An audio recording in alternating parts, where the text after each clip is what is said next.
I guess I was getting heated there, but it's just so fucking frustrating. And I suspect this is just a sort of a way to have people come up with answers to these problems. I mean, the fact is, if it were true that always and forever uh, this elite human capital mixing was the best strategy always, then everywhere would basically be mixed.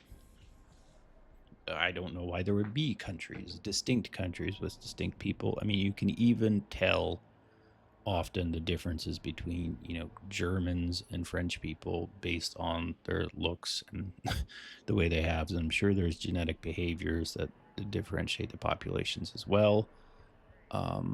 Yeah, the France suffered some losses and a loss to Germany and had other wins. And the specific families may have changed, but the French people as a collective have done well. But that's with the understanding that they're a French people, that people who come in to the elite integrate, and you don't necessarily. Why would you want to basically import a bunch of people to destroy the population that the elite is supposed to protect?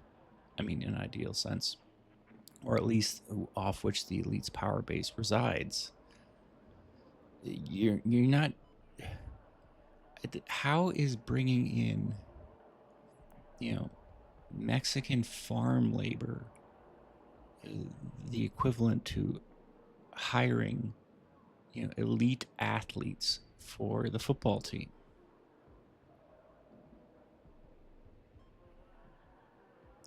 There's no benefit there to the people writ large. In fact, you would have much more buy-in from people to fight for their country, to serve their country, to, try to achieve if they were allowed to do so. I mean, what is the point of trying to be meritocratic in a system for the last 20 years that has hired people based on diversity quotas? It's operated for 20 years, at least, extremely nepotistically. Are you really telling me that the people in government who are diversity hires, and yes, that is an extension of this elite human capital thing, because the people that you hire initially who are talented go on to bring in other people nepotistically that are not talented. And then the standard is set that you have to have. It's like a cargo cult, right?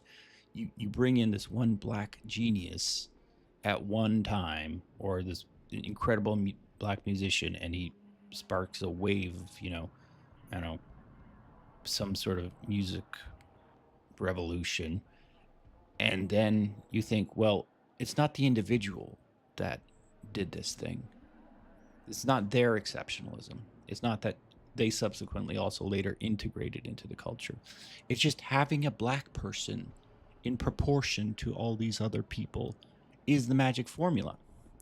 So you get quotas, and then you hire subpar people or people who are not these exceptional geniuses, and you expect the thing to replicate itself. It doesn't. Yes, if you hire elite black athletes, your football team may get better. I would argue that there's no point to doing that, because the point of having a national football team is that it competes as a nation.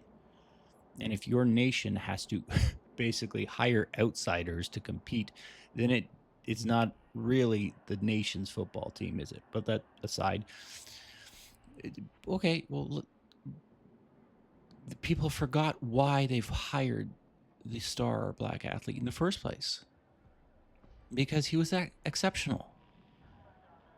And our economic policy, and the policy of many corporations, is just hire anyone who happens to look like him, and your football team will win. Because the elite human capital thing translates eventually to DEI. It's inevitable because the people you bring over at some point don't integrate because they're no longer being forced to integrate because you bring over too many of them. Because you think that because you had this one exceptional person that you just hire another person who looks like him and the same magic will happen. It doesn't. You can't have a long-term sustained system of meritocracy for thee, but not for me. It doesn't work in the long term. And DEI is inevitable as a consequence of elite human capital recruitment, initially in the intellectual sphere and then downstream. So, of course, an intellectual managerial elite of human capital that is diverse is going to diversify the country because that's how people are. People are fundamentally nepotistic. You're not going to be able to change that in most people. And many people just pretend. They just pretend that they're all about the meritocracy and they're all about that. And then as soon as they're in any position of power, what do? They behave nepotistically. Well, sorry, then if that's the cost of that, and we know that people behave that way, well, then I don't want those people to be brought in, recruited for the top 5%. And I think that with hard work, you can. Yes, there's the sense of superiority and there's a sense of having something to prove.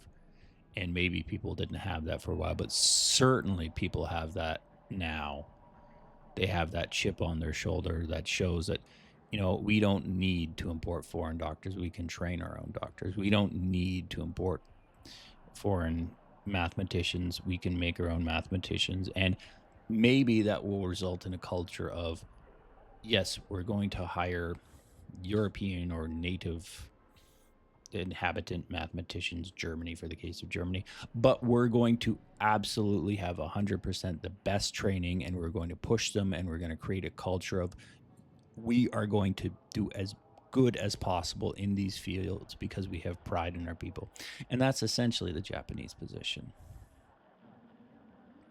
That's why everyone likes that country, because they have pride in their own people, and they view that they can overcome some of these shortcomings with hard work and determination and this sort of gumption that many people have lost. And if that's what academic agent is trying to sort of propel into people with these sorts of videos, then absolutely I'm for it. But if it's he's trying to get a left-wing pivot because he understands that a left-wing pivot is needed to buttress against some of the more insidious globalist policies. Fair enough. But then if he's also if he's seriously taking the idea that human capital, elite human capital, means that we have to have multicultural societies, beyond what, beyond a small proportion, like what was in the 90s, I think everyone could have lived with as a diversity project for a long period of time. And I often wonder, what if all this had stopped in the 90s and everyone had just treaded water? And I know a lot of people want to get back to that, but I think it could have sustained itself for much, much longer. But the problem is that, I guess, they couldn't stick the landing. Why? Well, because they lost sight of the realities of how people behave and human nature. And human nature dictates, yes, you might want to recruit this advantage, but at some point you have to understand that people are for their people. And I think he does know this, but I'm just not for the smuggling of the elite human capital idea into the right-wing space. to basically supplant the idea that peoples have a right to their own land and ownership and property, and that you have a genetic inheritance to which you have some obligations, but also you have some privileges or rights granted to you as a consequence of that. And that's true for all peoples, and that's true for native peoples, and that's true for African peoples. And in Africa, yes, that was the whole point of decolonization, that you have a genetic right to your land and your country as a result of being African, and that was passed down to you by people who have earned that for you. And dispossessing people for this idea that we need a small competitive advantage in order to not be outcompeted. And furthermore, I don't even know what outcompeted means. Okay, like Poland, which is basically an ethnically Polish country, although it is kind of European mix at the same time, they're doing fine. Outcompete in terms of what? What are we talking about? Invasions? Is every country basically going to invade every other country now because they get outcompeted in some respect? I mean, there are nuclear weapons now. Yes, the invasions, like the massive world wars, are just not going to happen. If you get outcompeted, you might lose prosperity and money, but the idea that you're just going to be displaced violently by a military coup or something is just insane. It almost never happens. It really hasn't happened in many instances for the past 70 years. So that's pretty much all I have to say about that. I don't think he'll ever see this or respond to this, but I just wanted to put those ideas out there because that's my perspective. Next is racial superiority, and I'll probably have to do a video responding to that as well, because